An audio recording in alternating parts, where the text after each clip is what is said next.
So hello guys, हम लोग अपनी जो नंबर वाली मैगजीन थी उसको कंटिन्यू करने जा रहे हैं। तो आज हम लोग देखेंगे साइंस एंड टेक्नोलॉजी वाला जो पोर्शन है, 7 टॉपिक। उसमें कौन कौन से मोस्ट इंपॉर्टेंट न्यूज़ रहती हैं, क्या उनका बैकग्राउंड रहता था। तो चलिए देखते हैं।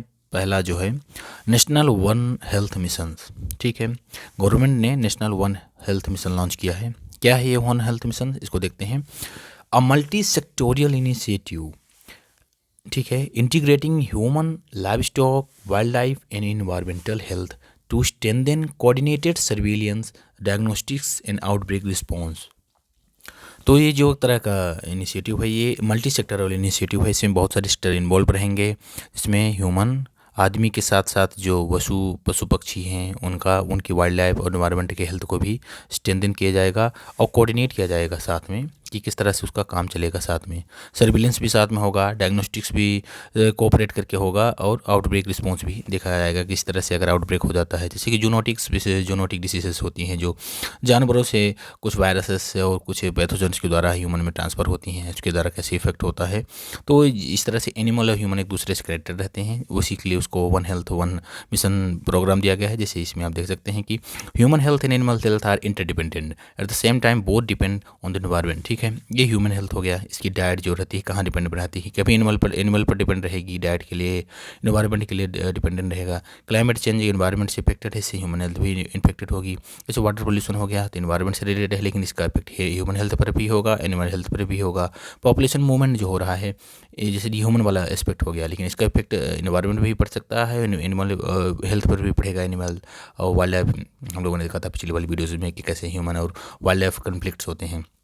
ये सब को रिलेटेड है, तो इसीलिए वन हेल्थ का जो कॉन्सेप्ट है गवर्नमेंट लाया है। बायोडाइवर्सिटी लॉस होगा तो इससे एनिमल पर इफेक्ट पड़ेगा, डिफॉरेस्टेशन होगा तो इससे एनिमल पर इफेक्ट पड़ेगा, डिसीज वेक्टर्स आएंगे तो इससे ह्यूमन हेल्थ पर पड़ेगा। जैसे कोविड वगैरह आया था, सार्स वगैरह आता था, हम लोगों ने देखा था कैसे जूनोटिक डिसीजेस पूरे पेंडेमिक और एपिडेमिक फैला सकती हैं ऑल ओवर द वर्ल्ड। ठीक है, तो इसी तरह से डिसीज वेक्टर्स भी हैं जो एनिमल वाला पार्ट है, उसको वो ह्यूमन को भी एक तरह से इफेक्ट करेगा, एनवायरमेंट को भी इफेक्ट करेगा। Antibiotics and other antimicrobials, diet, food security, तो ये एक दूसरे से कैसे कोरिलेटेड है ये हम लोगों ने देखा। विजन क्या है, to build an integrated disease control. ठीक है, एक इंटीग्रेटेड डिसीज कंट्रोल मैकेनिज्म होगा and pandemic preparedness system in India by bringing human, animal and environmental sectors together for better health outcomes, improve productivity and conservation of biodiversity. तो एक तरह से integrated disease control system होगा कि कैसे हम लोग अगर कोई भी डिसीज आने वाली है उसको कंट्रोल कर सकते हैं, पैंडेमिक आने वाला है उसके लिए कैसे हम लोग प्रिपेयर हो सकते हैं। तो इस तरह से कुछ सिस्टम की बात की गई इस विजन बनाने के लिए। ठीक है, approved by prime minister science technology and innovation advisory council PMSTIAC in its 21st meeting in 2022। तो 2022 में प्राइम मिनिस्टर की साइंस टेक्नोलॉजी वाली इनोवेशन एडवाइजरी काउंसिल में इसकी मीटिंग में इस बात हो गई थी कि कैसे कैसे इसको करना है। नोडल एजेंसी क्या है, ICMR है, Indian council of medical research है, जो प्राइम प्रिंसिपल साइंटिफिक एडवाइजर के अंदर काम कर रही है। एंकर इंस्टीट्यूशन नागपुर का national institution of one health होगा। ठीक है, तो वन हेल्थ मिशन क्यों लाया गया है कि चाहे जानवर हो, चाहे ह्यूमन हो, चाहे एनवायरनमेंट हो, सब को रिलेटेड है। एक एक्टिविटीज़ में हो गया, ह्यूमन हेल्थ में हो गया, इकोनॉमिक एक्टिविटीज़ सब को रिलेटेड रहते हैं, तो हेल्थ में भी इसका बहुत ज़्यादा इफेक्ट पड़ता है। तो हम लोग एक तरह से कोऑर्डिनेटेड इफर्ट कर तैयार करेंगे कैसे आउटब्रस्ट कर सकते हैं, आउटब्रस्ट को रोका जा सकता है। इस तरह से कुछ इफर्ट है। की पिलर्स क्या रहेगा, रिसर्च एंड डेवलपमेंट होगा। ड्राइविंग टारगेट है research and development to develop essential tools such as vaccines, diagnostics. इसके अलावा इस तरह में R&D रिसर्च एंड डेवलपमेंट ज़्यादा होगा डायग्नोसिस में या वैक्सीन्स में। ठीक है, क्लिनिकल रेडीनेस क्या है, क्लिनिकल रेडीनेस क्या है, enhancing preparedness in terms of clinical care infrastructure and response capabilities. इसका मतलब क्या हुआ, प्रिपेयर्डनेस जो हम लोगों की है कि क्या हम लोग अपनी तैयारी करके रखे हैं, अगर कोई पेंडेमिक आती है तो उसको बढ़ाएंगे in terms of clinical care infrastructure and response capabilities. ठीक है, इसके अलावा डाटा इंटीग्रेशन होगा, streamlining data and information linkages across the human, animal, environmental sector for improve access analytics. ठीक है, तो जो तभी डाटा है, एनिमल वाला डाटा, ह्यूमन वाला डाटा, एनवायरमेंट वाला डाटा, तीनों को हम लोग इंटीग्रेट करके चेक करेंगे कैसे कैसे फिर एनालिसिस करेंगे, उससे जो बेनिफिट होगा तो ऑल ओवर द कम्युनिटी होगा। Ensuring close community participant to maintain a constant state of response readiness. ठीक है, तो कम्युनिटी एंगेजमेंट की बात की गई है। नीड क्या है, जूनोटिक रिस्क मिटिगेशन, वही it response to the global evidence that nearly 60% of emerging infectious disease are zoonotic in reason.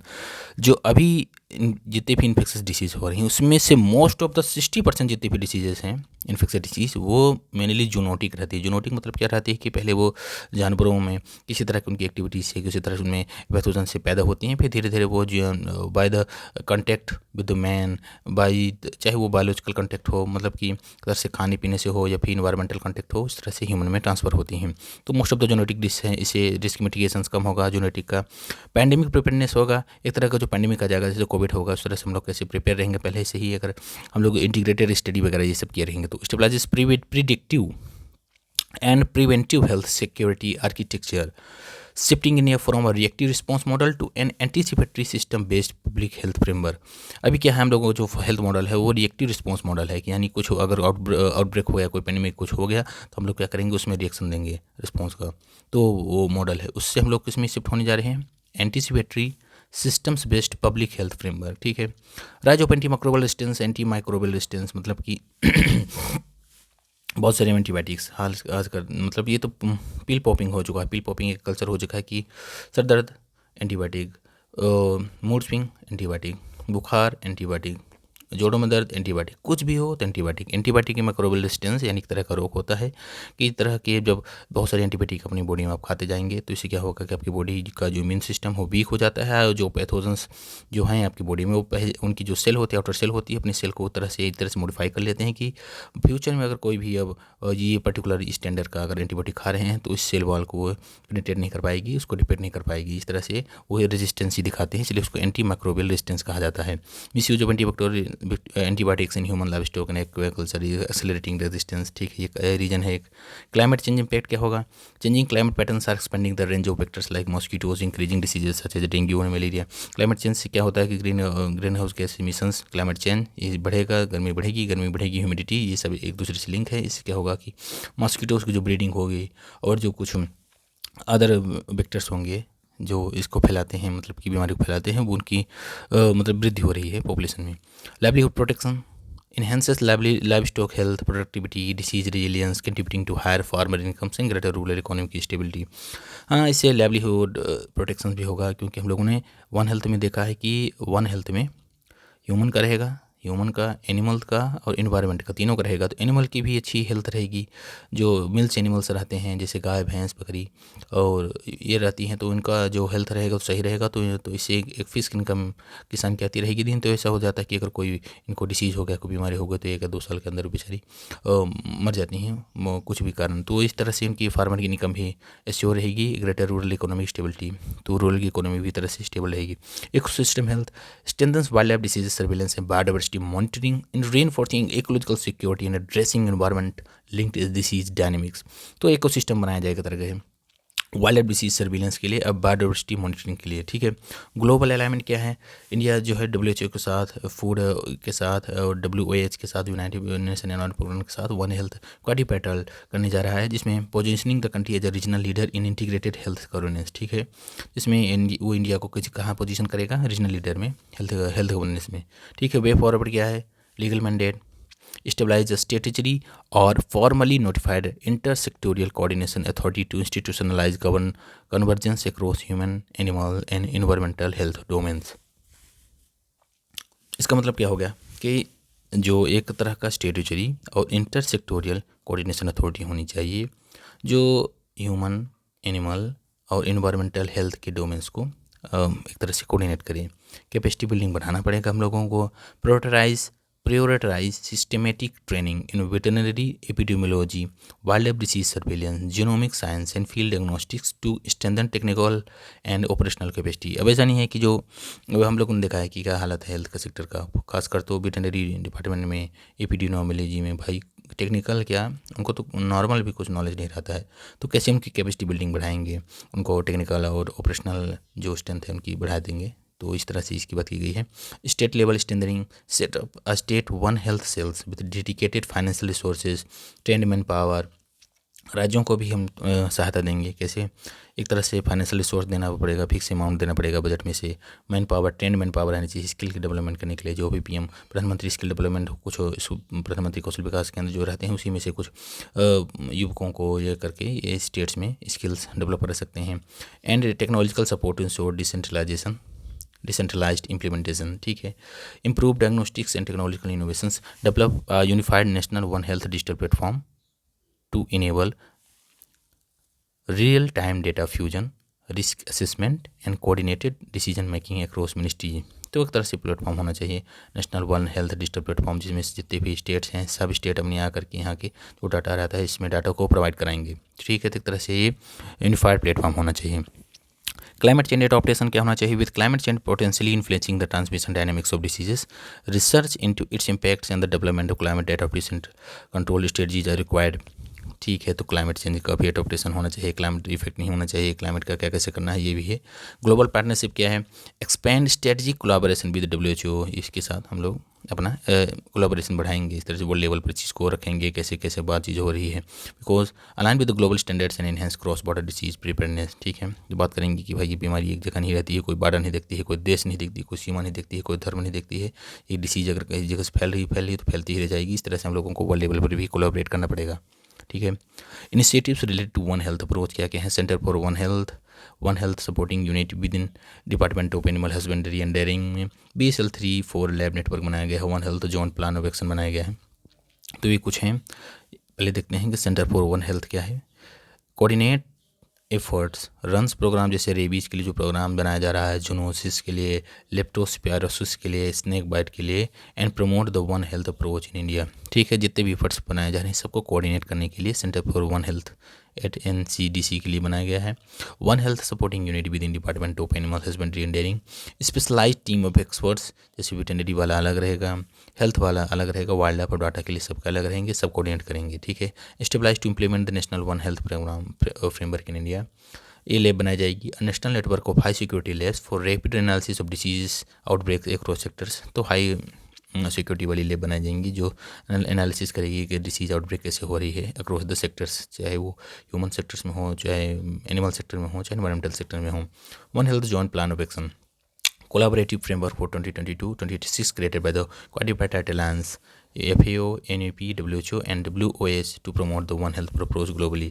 तो ये जॉइंट एक्शन प्लान बनाया जा रहा है 2022 से 2026 के बीच में, जो 3 रहेंगी, food and agriculture organisation, united nation environment programme और WHO के द्वारा, ठीक है। अब देखते हैं, तो ये पहला वाला जो था टॉपिक कंप्लीट हुआ। चलिए हम लोग देखते हैं नेक्स्ट टॉपिक जो है national action plan on AMR, anti microbial resistance 2.0। देखते हैं why in the news. Union ministry for health and family welfare launch the national action plan on anti microbial resistance 2.0। अब देखते हैं इसके बारे में, फिर हम लोग डिटेल में देखेंगे कि होता क्या है anti microbial resistance. Anti microbial resistance मैंने आपको बताया कि हम लोगों की बॉडी में इम्यून सिस्टम होता है। इम्यून सिस्टम में हम लोगों का जो कोई भी अगर पैथोजेंस आता है, बाहरी आता है, तो हम लोगों का जो इम्यून सिस्टम है उसको अडॉप्ट कर लेता है कि ये हम लोग ये करेंगे, वो मतलब अपनी आउटर सेल को इस तरह से कन्वर्ट कर लेता है कि इस चीज़ को आने से रोक लेता है, वो मार देता है। इसलिए हम लोग एंटीबायोटिक खाते हैं, एंटीबायोटिक। लेकिन बार बार वही एंटीबायोटिक खाने से क्या होता है कि जो ये पैथोजन आ रहा है, इसकी जो आउटर सेल होती है, ये वाली जो सेल बाहर वाली सेल है, इस पर्टिकुलर एंटीबायोटिक से ये फेमिलियर हो जाती है, यानी कि वो अब इस पर इसका कोई भी इफेक्ट नहीं करेगा। अब वो अपने आप को डिजॉल्व कर चुकी है, अपने आप को वो बना चुकी है इस काबिल कि वो इसका कोई इफेक्ट नहीं पड़ेगा, रेजिस्टेंस दिखा देती है इससे, ठीक है। तो ये एंटीबायोटिक उसको नहीं रोक पाएगी, वो अपने हमारी बॉडी में प्रवेश कर जाएगा और बना रहेगा। इस तरह से एंटी माइक्रोबियल रेजिस्टेंस होता है।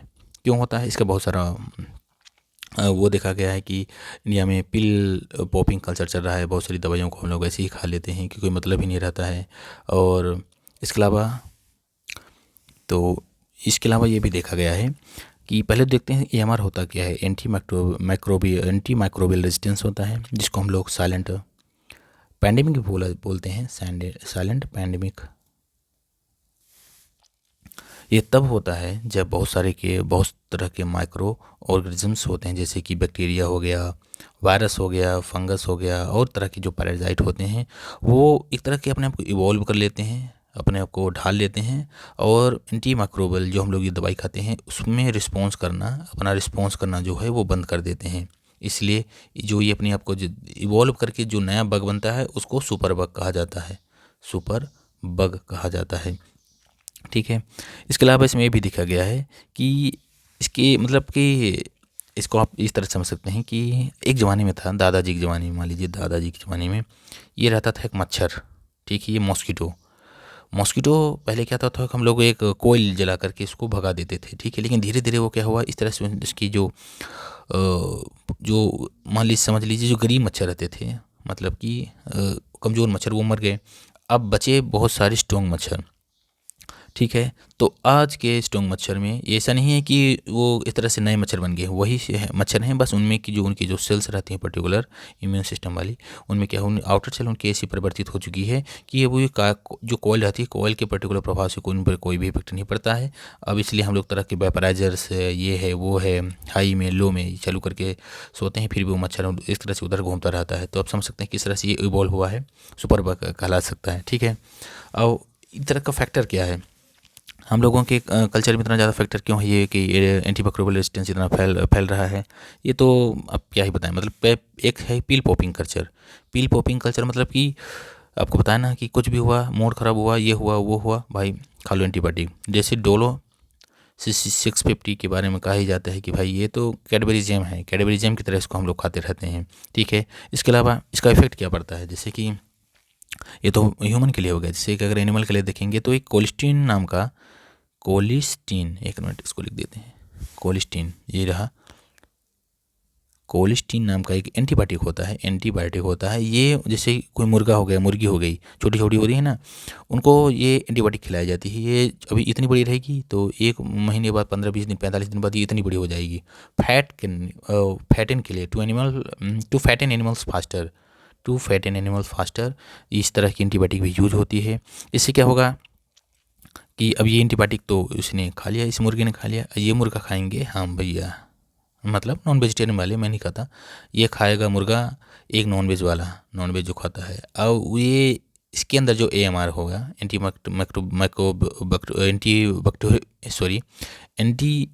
माइक्रोबियल रेजिस्टेंस होगा, ये प्रवेश करेगा उसके बॉडी में जो उसको खाएगा, और इस तरह से ये फूड चेन में बना रहता है, और इस तरह से सिस्टम में ये आ जाता है अपने आप, ठीक है। ये बायो एक्यूमुलेशंस होगा, बैक मैग्निफिकेशन कैसे होगा, इस तरह से दिक्कत पड़ जाती है। इसके अलावा डंपिंग की बात आती है, डंपिंग। इंडिया जो है एक मैन्युफैक्चरिंग हब है, मैन्युफैक्चरिंग हब है वर्ल्ड की, मतलब मोस्ट ऑफ द जितनी भी फार्मेसी है इंडिया से ही बनाई जाती है। कोविड में हम लोगों ने देखा था कैसे यूएसए को और अदर कंट्रीज़ को हम लोगों ने ये प्रोवाइड कराया था फ्री में, लो भैया ये ले लो, ये दवाई ले लो। अब इसका डिफेक्ट क्या होता है, जो फार्मेसी ऑफ द वर्ल्ड हम लोग तो हैं, इसका डिफेक्ट क्या पड़ता है कि जितना भी ये बहुत सारी फार्मेसी कभी हो, ये बन गई ज़्यादा, ये हो गई, ये हो गया, यानी डंप हुआ, जो वेस्ट हुआ उसको डंप जो हम लोग करते हैं, तो वो डंप करेंगे कहीं रिवर में, रिवराइन एरिया में, कहीं और एरिया में, तो उससे जो सीवेज होगा वो ग्राउंड लेवल में जाएगा वाटर में, और ग्राउंड लेवल में जाएगा तो फिर यही ग्राउंड लेवल में पूरे मिल जाएगा, फिर ये हम लोग पानी पियेंगे, पानी पियेंगे तो हमारी बॉडी में भी AMR की, एंटी माइक्रोबियल रेजिस्टेंस की प्रवृत्ति बढ़ जाएगी, क्योंकि ये एंटीबायोटिक्स हैं। एंटीबायोटिक पिघल गया तो हम लोगों के पानी मिल गया, पानी मिल गया, पानी हम लोग पी रहे हैं, पानी में पिए तो हम लोगों की बॉडी में एंटीबायोटिक आ गया, एंटीबायोटिक आ गया तो हम लोगों में ऑब्वियस कि AMR एंटी माइक्रोबियल रेजिस्टेंस होगी। इसका बेस्ट उदाहरण दे सकते हैं कि हैदराबाद जो है कौन सी रिवर किनारे है, ये है मूसी नदी के किनारे। तो मूसी रिवर में देखा गया है कि वहाँ जो बैक्टीरिया जो मतलब सेफ लिमिट्स होती है उससे 1000 ज़्यादा टाइम्स हायर सेफ लिमिट, उसमें एंटीबायोटिक्स पाए जाते हैं, कंसंट्रेशन पाए जाते हैं। तो ये इफेक्ट आपने देख लिया कैसे होता है। एक चीज़ और होता है फिक्स डोज का, FDCS, फिक्स डोज कॉम्बिनेशंस क्या होता है, कॉकटेल ड्रग्स, जिसके जिन्हें कॉकटेल ड्रग्स कहा भी जाता है। आप लोगों ने देखा होगा, आप कोई भी एंटीबायोटिक लेने जाते हैं उसमें एक के बारे में लिख दिएगा अमोक्सिलिन, और मुझे नाम बोल रहा है, जैसे एमोक्सिलिन लिख दिया, उसके बाद इसके अलावा लिख देता है कि और तरह की, मतलब बहुत सारी एंटीबायोटिक्स का एक तरह का कॉम्बिनेशन, ऐसे ही अपने मन से मनमाजी करके, तो ये तो एक गलत बात है। नो थेरेपेटिक जुरिस्डिक्शन इसमें नहीं होता है, तो बहुत दिक्कत पड़ जाता है इसमें, ठीक है। तो आप लोगों ने 3-4 चीज़ देखी, पहला देखा किस तरह से एंटीबायोटिक हम लोगों ने अपनी पिल पॉपिंग कल्चर के कारण खा रहे हैं। दूसरा है कि कैसे जो कोलेस्ट्रॉल्स वगैरह होती है, जो ये देखा हम लोगों ने कहा कोलेस्टीन होता है मुर्गा वगैरह, ये फूड चेन में कैसे इफेक्ट करेगा। तीसरा है कि हम लोगों का जो बिहेवियर है, जो आदत है, कैसे वो एंटीबायोटिक रेजिस्टेंस को बढ़ावा दे रहा है। आप लोग जैसे हो pharmacy of the world Bharat माना जाता है, dumping sites Musi river Hyderabad, ये देखा हमने। और चौथा हम लोग देख रहे हैं कि कॉकटेल ड्रग्स क्या होती है, फिक्स डोसेज ड्रग्स क्या होती हैं। हालांकि फिक्स डोसेज ड्रग्स के बारे में गवर्नमेंट बहुत सारे सिस्टम भी बताया है कि इसको बैन करने की बात कही गई थी, ये करने की बात कही गई थी, लेकिन हाँ ठीक है, इतना अभी तरह से इम्प्लीमेंटेशन नहीं हो पाया है और वो चीज़ें उसी तरह से बरकरार अभी भी चल रही हैं। इसका ट्रेड पर भी इफेक्ट पड़ता है भाई, क्योंकि यूएसए और बहुत सारी जो कंट्रीज़ होती हैं, यूएसए, यूके और ऑस्ट्रेलिया वगैरह, इन्होंने इनकी जो एफडीए होती है, फूड डिपार्टमेंट हो जाता है, इन्होंने बहुत तरह की श्रिम्प होती हैं, जो झींगा हम लोग होते हैं, उन तरह के झींगों को, मुर्गे, जो मुर्गा हम लोगों ने बताया ना, कोलेस्टीन वाला जो मुर्गा होता है, ये कुछ और होता है, एनिमल्स को फैट करने के लिए इन सबको बैन रखा है कि नहीं, इससे कैंसर होता है, ये होता है, इस तरह से बैन करने की बात होती है। तो देखते हैं इंडिया में क्या एक्शन प्लान बनाया गया है। National action plan on anti microbial resistance 2.0 2025-29 तक इसकी टाइम पीरियड दी गई है। विजन क्या है? To create a sustainable ecosystem for humans, animals, plants and environment by preventing emergence and transmission of AMR through multi-sectoral evidence based on One Health approach। ठीक है, तो ये वाला जो पिछले वाला टॉपिक था वन हेल्थ अप्रोच, और ये वाला टॉपिक है, ये इंटरलिंक है। तो इस तरह से सस्टेनेबल इकोसिस्टम बनाया जाएगा जिसमें ह्यूमन रहेगा, एनिमल रहेगा, प्लांट्स रहेगा, एनवायरनमेंट रहेगा, by preventing emerging transmission of animal through multi sectoral evidence based one health approach. तो इस तरह से हम लोगों ने देखा ना कि ये कोलेस्टीन्स जैसे मुर्गा फैटन करने के लिए बनाया जाता है, तो इसका ह्यूमन पर कैसे इफेक्ट हुआ, एनिमल ह्यूमन इफेक्ट हो गया ना, एनवायरनमेंट पर भी इसका इफेक्ट पड़ा, कैसे श्रिम्प्स हो गया और ये हो गया, तो कैसे इफेक्ट कर रहा है, मॉस्किटो, ये हो गया, क्लाइमेट चेंज कैसे, तो एक दूसरे से लिंक है। अब आगे देखते हैं इसमें की फीचर्स क्या हैं। Based on the whole of government approach with sustainable funding within each sector department. तो होल गवर्नमेंट अप्रोच होनी चाहिए जिसमें से फंडिंग के लिए बात की गई है, सस्टेन फंडिंग होना चाहिए। ऐसा नहीं कि एक बार पैसा दे दिए, अगली बार बजट से भूल गए कि नहीं इस बार बजट नहीं पैसा नहीं देंगे, सस्टेनेबल बजट फंडिंग होनी चाहिए, तभी जाकर के सस्टेन्ड अप्रोच भी बन पाएगी। इन्फोर्सेबल अकाउंटेबिलिटी मॉडल होगा। 20 ministries and departments have submitted specific time bound and budgeted action plan. ठीक है, तो इन्फोर्सेबिलिटी भी होनी चाहिए भाई। 20 मिनिस्ट्री ने तो बोल दिया है कि हम लोग से भी काम करेंगे, तो फिर अकाउंटेबिलिटी कौन लेगा भाई, कौन अकाउंटेबल होगा सब करने का। तो ऐसे अकाउंटेबिलिटी को इन्फोर्स करने के लिए बात की गई है, मतलब इसमें रहेगा, ऐसा बताया गया है। 20 मिनिस्ट्रीज हैं, सब रहेंगी, ऐसा नहीं है कि वो अकाउंटेबल नहीं है। उन्होंने बोला है कि हम लोग अब स्पेसिफिक टाइम बाउंड ये सब एक्शन प्लान करेंगे, तो उनकी अकाउंटेबिलिटी बन ही रही है, अपने आप ही बन रही है। Integration of one health approach क्या होगी?